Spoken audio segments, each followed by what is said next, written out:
أعزائي الطلبة، مرحبا بكم في المحاضرة الثانية لهذا اليوم.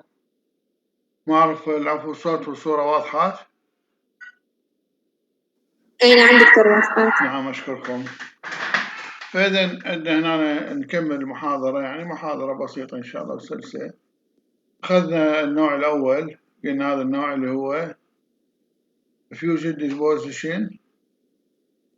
Deposition Modeling، النمذجة بالصهر والترسيب. وقلنا هذه طريقتها بسيطة، إنه عبارة عن بكرة من الخيوط فلايمنت سبور، تجي على كسرودر، هذا الهيد، والكسرودر يجي وراه هيتر يصهر لنا هذا الفلايمنت اللي هو من مادة قلنا حرارية، إنه ثرموبلاستيك عفوا. قلنا لو هي لو ABS، لو PLA، بوليلاتيك، لو من هذا النيو ماتيريالز، مواد جديدة. وقلنا هذه أيضا إنه هاي طريقة العمل، وبها اكسرودين هاي الماكينة. temporary support structure can be made، أيضا ممكن بناء هيكل ساند مؤقت، مثل ما قلنا إنه بعض المواد مثلا بعض يعني السطوح أو بعض اللايرات يريد لها إسناد، يعني راح كل ما تزداد السطح يصير بها ثقل، وهي خاصة بالبداية لينة حتكون من صهر، فشلون لازم يعني توقع إذا ما تنسند، فيبني لها أكو عندنا شنو من مادة ثانية، مادة سهلة يعني بسرعة تنغسل بالمي وتذوب. أول شيء يبني هاي اللايرات من هاي المادة، ومن يوصل للمادة اللي يريد يسندها يبي يسندها بالمادة الأصلية من هذا الخيط ويكمل، والأخير يشيل الجزء مالته. نشوفوا الباقي كله ممكن تنغسل التيبل هذا وتروح المواد تذوب. مواد هي بسيطة من شبس مواد أخرى يعني بها إضافات حتى لا تصلد مؤقتا.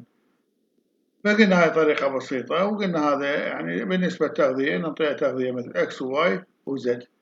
الإكس وواي وزد حسب البرنامج، حسب الشكل المطلوب. احنا شلون راح نشتغل؟ طبعا راح نعطي احنا كل خط راح نعطي له عبارة عن برنامج، كل خط جملة X Y Z.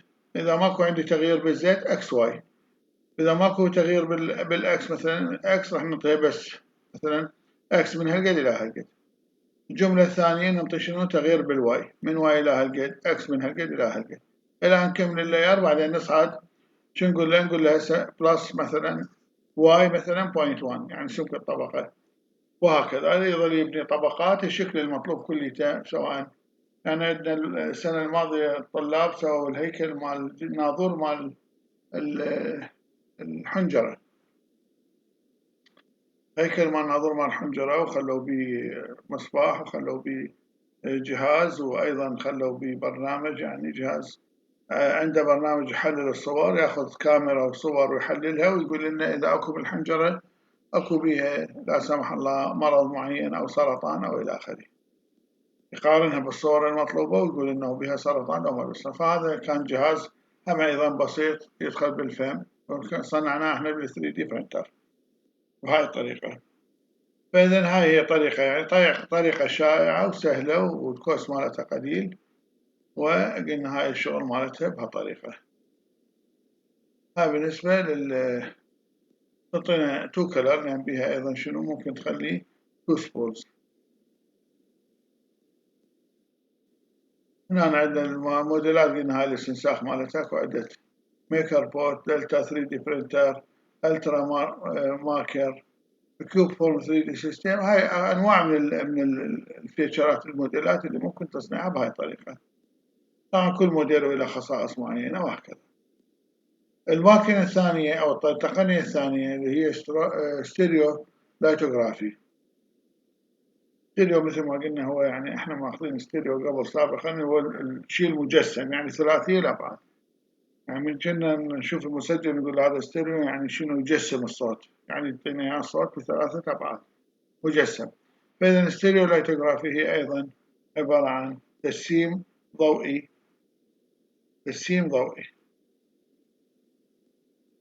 طريقة SLI.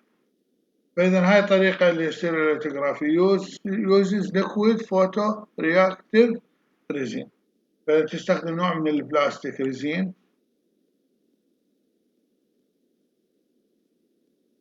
نوع من البلاستيك يتفاعل بالسوائل اللي هي اللي ممكن انه تعطينا تتقبل يعني التصوير، سوائل التصوير.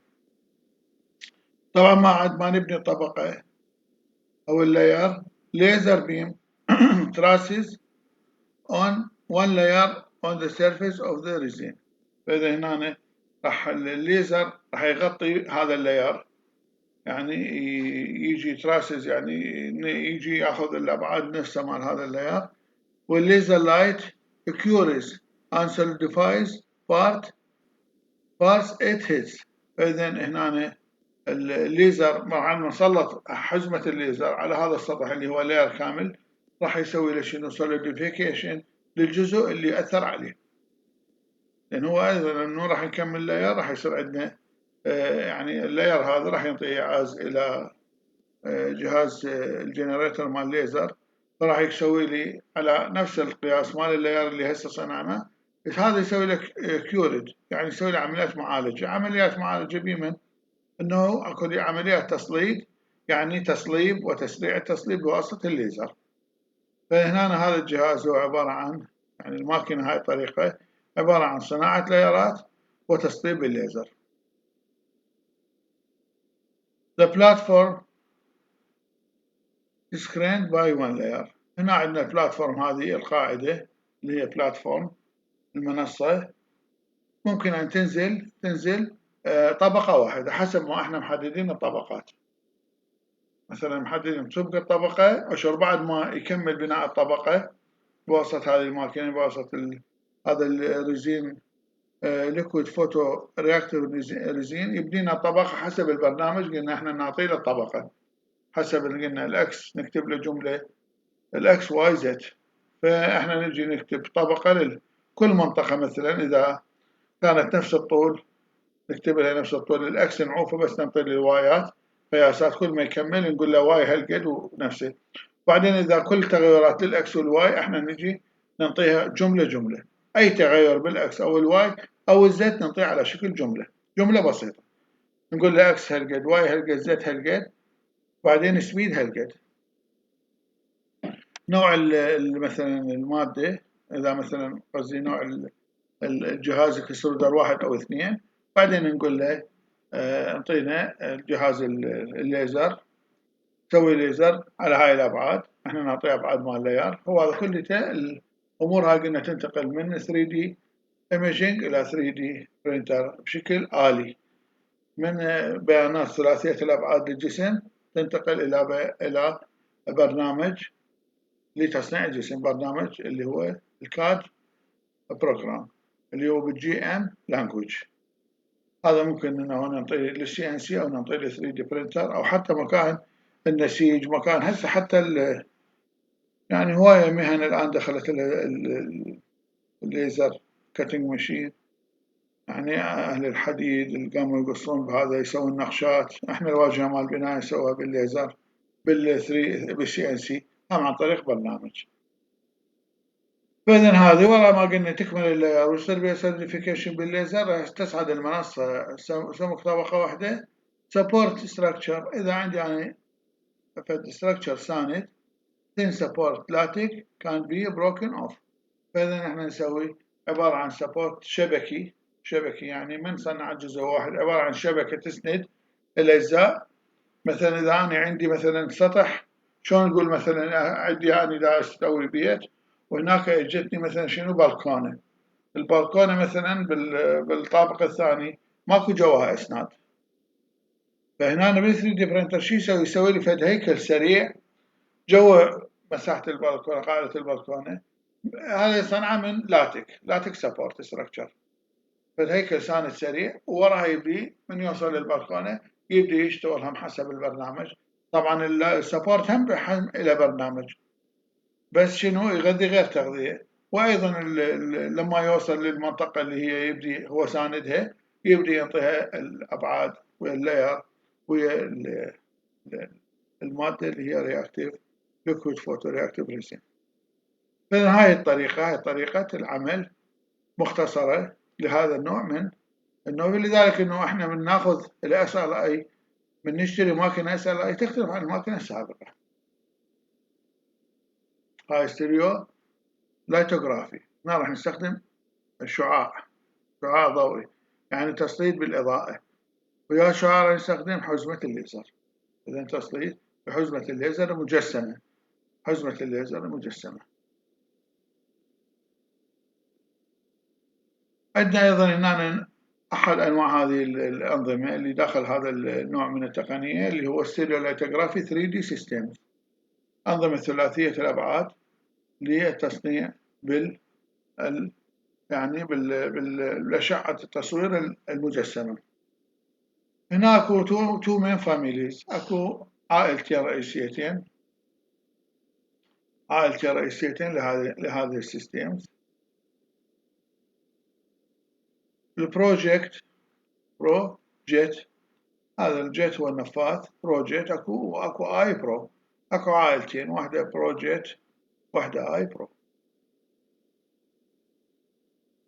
طبعا هنا ما يميز هاي الطريقة البيلد فوليوم، الحجم اللي احنا نصنع على الجزء various can be very large. هنا ممكن نصنع حجوم كبيرة جدا، بهاي الطريقة نصنع حجوم كبيرة. الريزوليوشن الدقة مال الماكينة up to 0.5%، يعني احنا اقل قياس ممكن نحصله بهاي الماكينة 5%. فاذا الدقة مال الماكينة 5%، الحركة مالتها اللاير ينتقل من بين يعني خط وخط 5% اقل شيء، هاي الدقة مالت. فاذا نقدر نصنع اجزاء يعني بالمايكرو يعني اجزاء مو مايكرون 0.15 ملم، هذا 0.5 يعني اكثر من المايكرون، بس اجزاء دقيقة. materials only one can be used. بالنسبة للمواد مادة واحدة تستخدم، احنا بذيك التقنية قلنا ممكن مادتين، هنا بس مادة واحدة can be used. photopolymers هاي اللدائن الضوئية ممكن استخدامها، هاي تمتاز بالكلير يعني واضحة، وبكيو يعني ممكن تكون شفافة أو غير شفافة،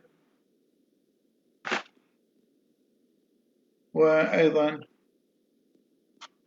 temperature resistant مقاومة للحرارة، ceramic like مشابه للمواد السيراميكية، ممكن أن تعطينا مواد تنتج لنا مواد يعني تكون شفافة أو معتمة، مقاومة للحرارة، سيراميك لايك مشابه للخواص السيراميكية، و ABS لايك مشابهة لخواص ABS اللي هي المادة اللي قلناها مادة البلاستيكية، مادة ABS هذه أكريلونيترايل بيوتادين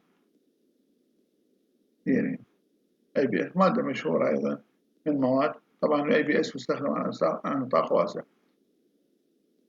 النوع الثاني أيضا ضمن هاي العائلة ستيريوليتوغرافي كلونز، مكان الاستنساخ بهذا النوع من المكائن ستيريوليتوغرافي.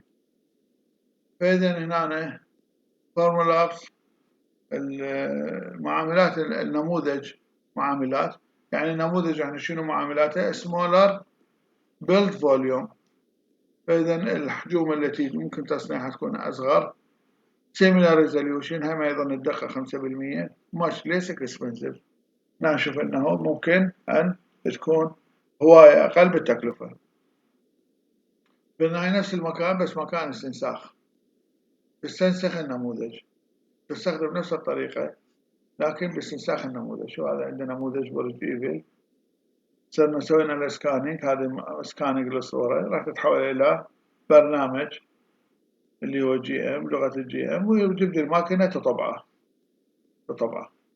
فهذه أيضا قلنا الطريقة الثانية وهي طريقة التسليط بأشعة الليزر، الطريقة الثانية.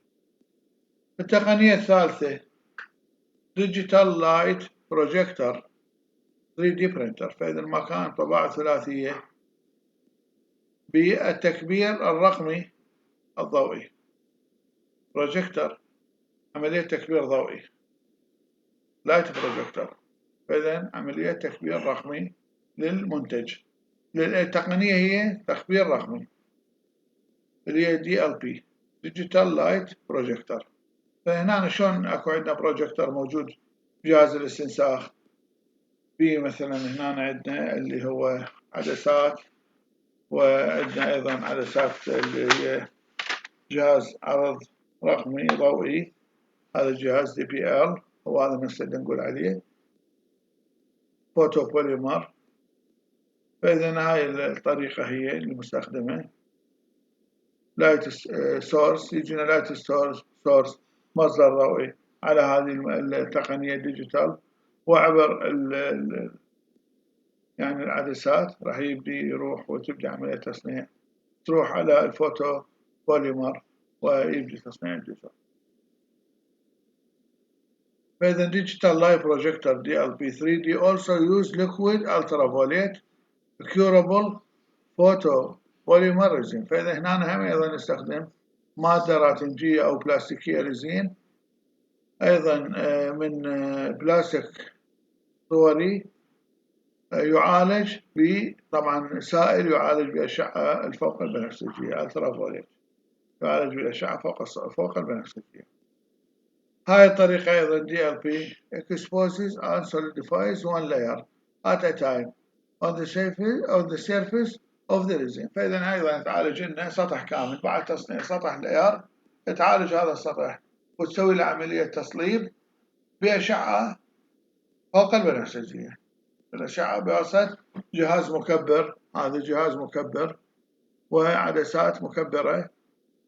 هذا يجينا مصدر للضوء على هذا DLP يحوله إلى عدسات، هالعدسات تتكبر لنا على السطح كله وتعالج السطح اللي تم اللاير من الفوتو بوليمر وتصلبه، وتخلص عندنا هذا الستيج وتبدي تنزل الجهاز، ينزل هذا المحرك ينزل لنا اياه ستيج كامل، يعني ينزل لنا اياه 1 ريزوليوشن او 1 لاير ثيكنس، وتبدي صناعة من جديد، صناعة اللاير الجديد.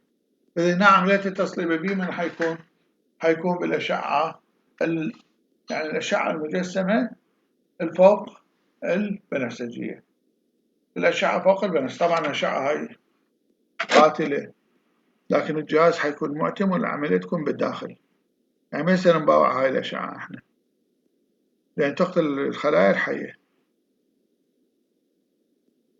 وتستخدم للتعقيم. يعني هسه إذا غرف إذا مثلا عندنا غرفة نريد نعقمها، نشعل بها مصباح من هذا الالترافوليت، لازم نطلع برا نتركه في 5 دقائق، نرجع نلقى الغرفة ما بها أي ميكروب أو أي جراثيم، لكنه خوفا على جسم الإنسان، يعني بالخطأ إذا اشتغل هذا راح يقتل لنا الخلايا الحية. فهذا الالترافوليت خلايا قاتلة الخلايا الحية، أشعة قاتلة الخلايا الحية، لكنها تستخدم بكثرة في التعقيم. التعقيم يعني النهاية بعد ما نعقم بالمعقمات، إذا عندنا شك إنه بعد أكو بكتيريا أو فيروسات ممكن نعقم بهاي الطريقة. بعد ما نترك الغرفة أو الصالة اللي نشتغل بها نطلع خارجا ونسد أبواب الشبابيك وكل المنافذ ونشعل المصدر للأشعة فوق البنفسجية. المهم إنه هذه هي الطريقة، وهي طريقة سهلة ونفس الطرق السابقة، بس التقنية هنا اختلفت. هنا جبنا جهاز حتى يكون عندي يكبر الأشعة الفوق البنفسجية وينطي للعدسات مصدر أشعة فوق البنفسجية على جهاز عاكس يوديها إلى عدسات، والعدسات أيضا مسيطر عليها بواسطة البرنامج، بحيث أنه تنطيني على قد اللاير، سطح اللاير اللي أنا صنعته كمل تصنيعا للتو. بتسوي العملية تصليب وعملية يعني حتى يصبح مادة صلبة مو سائلة، لأن هو ليكويد كان، فيصبح مادة صلبة ونبني عليها طبقة جديدة. الفيتشر مال هذه DLP 3D printer فيتشر، خصائص هاي الطريقة شنو خصائصها؟ من الخصائص مالتها similar to SLA stereolithography، إذا نفس الخصائص مال الطريقة السابقة. كانت هناك تستخدم ليزر وميرر and replaced by a projector. هناك كان ليزر وميرر، هنا بدلناه ببروجيكتور. البروجيكتور نعرف هو جهاز تضخيم الأشعة، جهاز لتكبير الأشعة. البروجيكتور شلون قبل كان التصوير بالبروجيكتور، الآن أيضا البروجيكتور يستخدمون رسامين. يعني الرسام إذا عنده صورة نيجاتيف يخليها داخل البروجيكتور ويطلع عليها، يسوي عليها بروجيكتور وعاكس وأشعة وبعدين يعكسها على اللوحة مالته ويبدأ يرسم مثل منظر طبيعي. اكو بعض الرسامين يستخدمون بروجيكتور حتى يسوون لوحات، يعني ما يقدر من الذاكرة يقدر يسوي لوحة. فعادة ما يجيب مثلا إذا صورة إنسان يريد يسوي بورتريت، يجيب الصورة مالته يخليها على جهاز بروجيكتور، يصير انعكاس على لوحة الرسم ويقدر يرسمها حتى يطلع الملامح الدقيقة للجسم للإنسان البروفايل مالته أو يعني منظر الآخر. فهي نفس النظرية هنا نقدر نسوي. هناك كان عندي بالطريقة السابقة ليزر، هنا صار عندي بروجيكتور. سيمبل ديزاين، طريقتين تصميم سهل. only 1 degree of freedom، مجرد انه انا عندي حركة باتجاه واحد، 1 degree of freedom. faster than SLA، هنا طبعا عندي بهاي الطريقة عندي قلنا حركة باتجاه واحد فقط. faster than، هاي أسرع من ذيك الطريقة السابقة الستيريوليتوغرافي. expose one layer at a time، يمكن أنه إحنا نعالج طبقة كاملة في آن واحد. الماتيريال مالته similar as SLA، نفس المواد المستخدمة بالطريقة السابقة نستخدمها هنا. no additional support material، هنا ما نحتاج إلى مواد support أخرى. latex structure similar to the SLA، طبعا هنا يعني مواد للإسناد ما نحتاج. وهنا فقط latex structure similar to SLA. هنا أيضا ممكن نسوي structure شبكي من نفس المادة. إيه يرسمي قلم.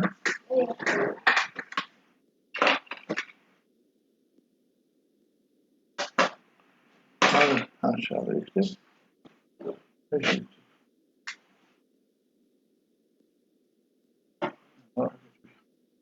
فإذا هنا نو اديشن سبورت، يعني هنا اللاتك راح يسوي يعني لاتك ستراكشر، يعني فد ستراكشر اسناد من نفس الماده وبالاخير اقطع هذا اللاتك. يعني انا من اصمم بحيث من يسندني مكانات يصير بها تخسر بالمساحه، بس اقول له يجي بايدي ما ينفصل هذا اللاتك ستراكشر.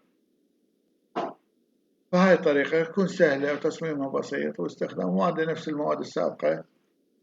وهاي ايضا طريقه اخرى استخدمناها باستخدام ديجيتال لايت بروجيكتور، وقارناها بالطريقة السابقة قلنا الفيشر مالتها سيميلر. هناك اللي كنا نستخدمه طبعا احنا ليزر كان بالطريقة السابقة، هنا قام نستخدم بروجيكتور.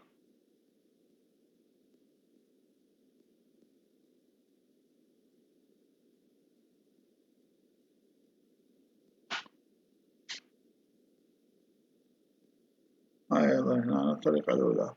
فإذا هاي الطرق يعني نشوف إنه إحنا كل طريقة لها استخدام، لها تقنية معينة. فما يصير إحنا من نحكي 3D برينتر كل المكاين نقول هي متشابهة. كل ماكينة لها طريقة بالتصنيع. كل ماكينة لها موادها، لها حجوم اللي يعني أنا إذا عندي حجم كبير قد أضطر إلى نوع معين من المكان.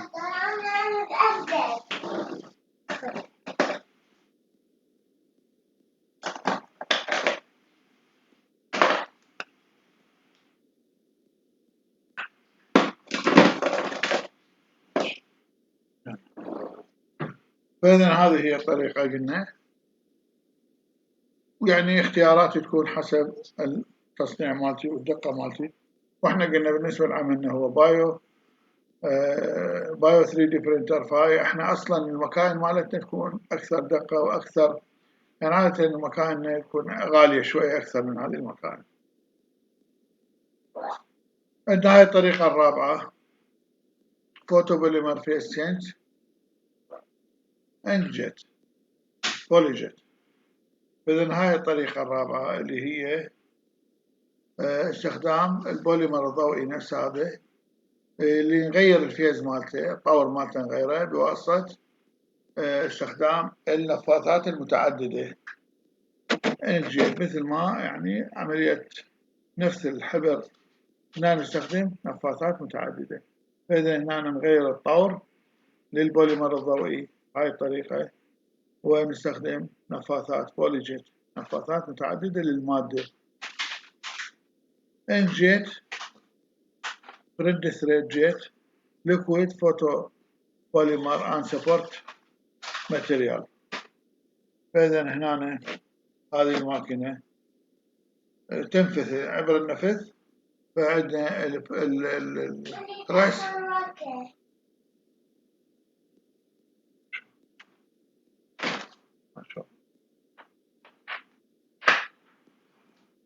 فإذا هنا رأس الطباعة راح يكون بنفاثات سائلة من هذا المادة البوليمر الضوئية، وكذلك ممكن من مادة السبورت. احنا قلنا كل هياكل من نشتغلها المادة اللي ما بجوها اسناد، مثل ما قلنا اكو طبقات تنسند على الارض على الصينية مال الماكينة، واكو بعد ما اكو طبقات لا تخرج عن هذا النطاق، فيراد لها اسناد، لان قلنا هي في حالة سائلة اول ما نصنعها، فاذا ماكو جواها اسناد توقع.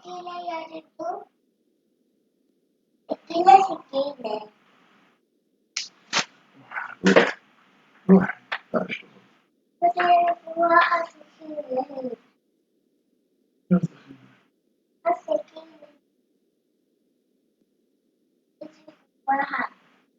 تفاحة؟ تفاحة مش شيء. أنا بس إذا اسمحوا لي نص دقيقة، نص دقيقة يلا نمشي.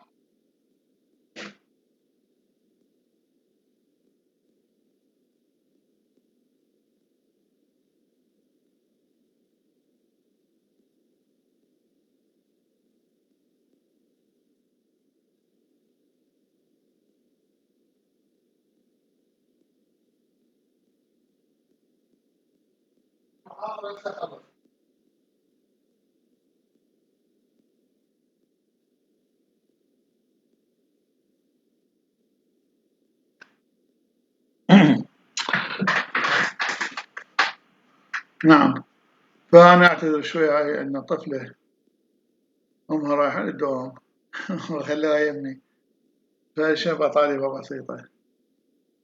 أمها عمينا دكتوراه تدرس عندنا بالفيزياء الطبية، فإذا هي بنتي طبعا أمها. قلنا هذا اليوفي لايت اللي هو الأشعة فوق البنفسجية كيوريز فوتو بوليمر أند سبورت ماتيريال. هنا هذا يعالج ويصلب المادة البوليمر الضوئي وأيضا المادة الساندة. Excess material is removed using a roller. أيضا المواد الزائدة نزيلها باستخدام شنو؟ رولات. يعني المادة مثلا أي مادة زائلة احنا عندنا رولة من بين الطبقة تيجي رولة تسوي مسح للطبقة هذه، فأي مادة زائدة تشيلها. بلاتفورم هذا الأساس descend by one layer، أول ما بنخلص الطبقة طبعا ويصير بها علاج بواسطة اليوفي، هاي أشعة اليوفي حتى تصلب تصعد المنصة أو تصعد لمسافة طبقة واحدة، ونعيد البناء حسب البرنامج، حسب تفاصيل البرنامج. هذا عندنا هو الشكل هذا هو رأس الطباعة الجيت هيت، هذا رأس الطباعة هذا. طبعا هنا سلايدات تتحرك اكس واي، هذا الاكس والواي. هنا نعطي اشاره، هنا طبعا اكو محرك اكس باتجاه الواي ومحرك باتجاه الاكس، فهذا المحركات اللي هن طبعا ياخذن الستيب موتورز، ياخذن طبعا ريزوليوشن عالي مالتهن، فيحركن هذا الهيد باتجاه اكس وواي حتى يبني اللاير مالته حسب البرنامج. وهذا هو اليوفي لايت، هاي الأشعة فوق البنفسجية. من نخلص اللاير هذا الأشعة فوق البنفسجية تشتغل حتى تسوي لنا تجفيف. وهاي عندنا بالكيور ام موديل ماتريال، هذه مادة المعالجة للمادة الأصلية يتم معالجتها، وهذا الفولكيور اس للسبورت ماتيريال.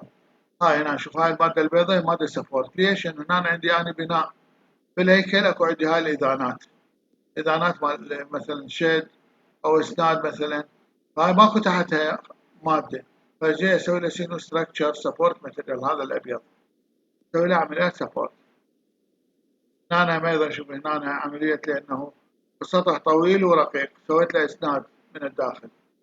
بعض الأمور هنا أسوي إسنادات، هاي الإسنادات إذا عندي فراغات أسويها على شكل مادة إسناد سكرتشر، هذا السكرتشر بسهولة ممكن أنه يخرج وتكون عندي المادة مثقبة، هاي كلها الثقوب.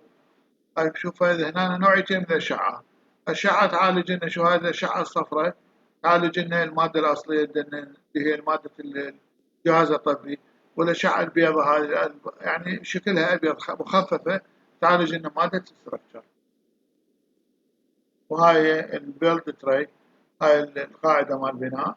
وهذا هنا الزيت اكسس، هنا اكو الستيب موتور محرك حتى يحرك. ليش نقول ورا ما اخلص الطبقة قلنا هذه القاعدة تصعد يعني لاير واحد، كلها بالبرنامج طبعا. هاي هنا العملية ممكن نشوفها، عملية مجسمة، عملية الطباعة تتم بهالطريقة، قاعدة طبعا، وهاي وتبني عملية اللاير.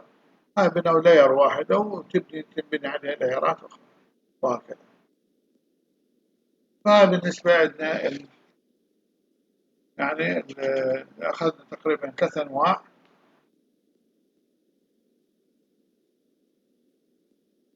4 أنواع. هاي نكمل هذا النوع مالته. عندنا التقنية الرئيسية من هذا النوع اللي هي بوليمر فيس تشينج. هنا الفيتشرز اللي هي شنو الخصائص هاي العملية. شنو خصائص هاي العملية؟ اللي هي عملية طباعة بواسطة تغيير الفيز، تغيير الطور لمادة البوليمر الضوئي. هنا يقول similar to SLI، نفس الطريقة السابقة اللي هي كان عندي يعني الطريقة السابقة اللي قلنا هي على طريقة الضوء المجسمة اللي هي ستيريو لايتوغرافي، نفس طريقة ستيريو لايتوغرافي بالمبدأ العمل. بمبدأ العمل also uses photopolymers، هذا كلهن يستخدمن بوليمر يتصلب بالضوء، photopolymers كلهن يستخدمون photopolymers also use photopolymers. The only technology supporting multiple material، الطريقة الوحيدة اللي بيها إسناد لمواد متعددة، تسند مواد متعددة. currently two supporting material، الآن أكو مادتين طبعا هنا عندنا مواد متعددة للإسناد. هنا حاليا بهاي الطريقة أكو two supporting material. المواد المستخدمة materials الفوتوبوليمرز اونلي، فقط عندنا البلاستيك او المكان المواد اللدائنيه اللي هي تتصلب بالضوء فوتوبوليمرز. كان بي ميكس بفور كيوريت، ممكن انه نمزجها قبل المعالجه. جريدد ماتيريال يعني مواد متدرجه، مثلا متدرجه الالوان، متدرجه الكثافه، نخلط بعدين قبل المعالجه. سوفت ريجيد ممكن تكون المادة المنتجة تكون ناعمة، مواد من مواد ناعمة، مثلا شلون اكو بعض المواد مال الأطفال إنه أو أجهزة تكون ناعمة مثلا تتحرك باليد. ريجيد صلبة أيضا. وممكن أن تكون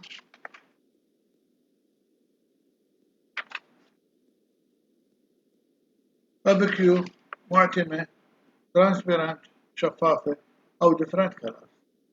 فممكن أن تكون ناعمة، صلدة يعني لينة، أو صلدة، أو معتمة، أو شفافة، أو متعددة الألوان.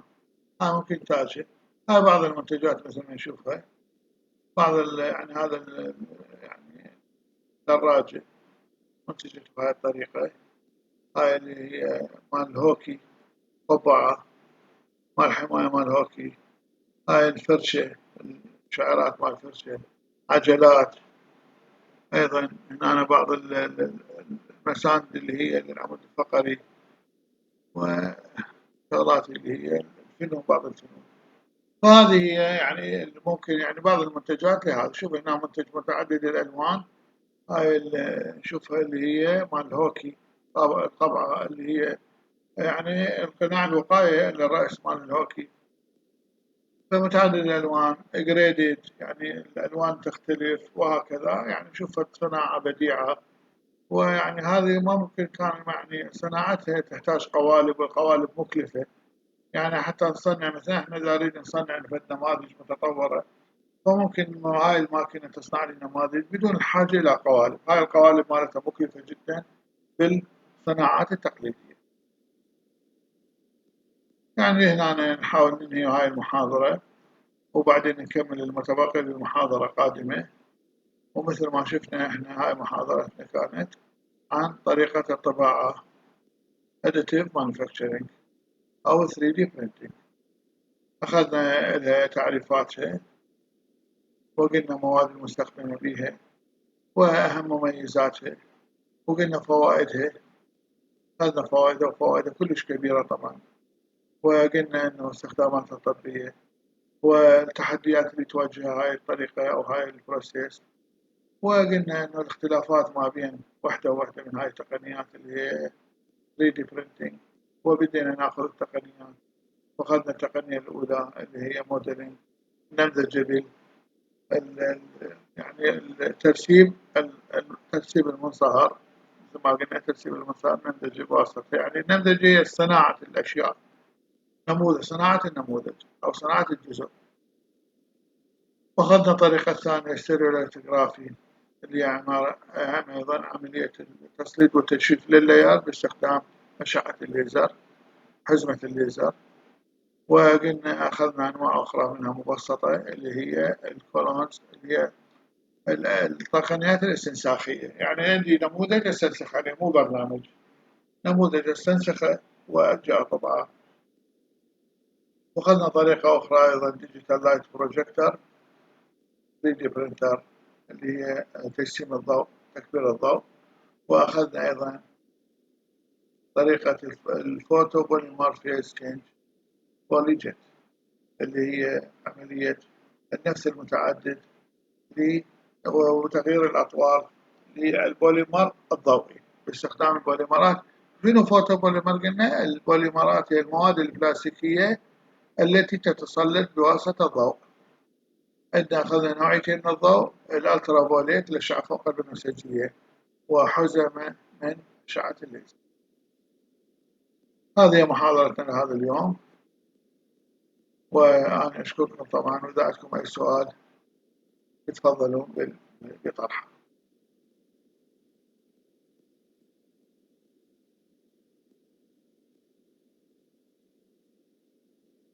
أكو عندكم سؤال؟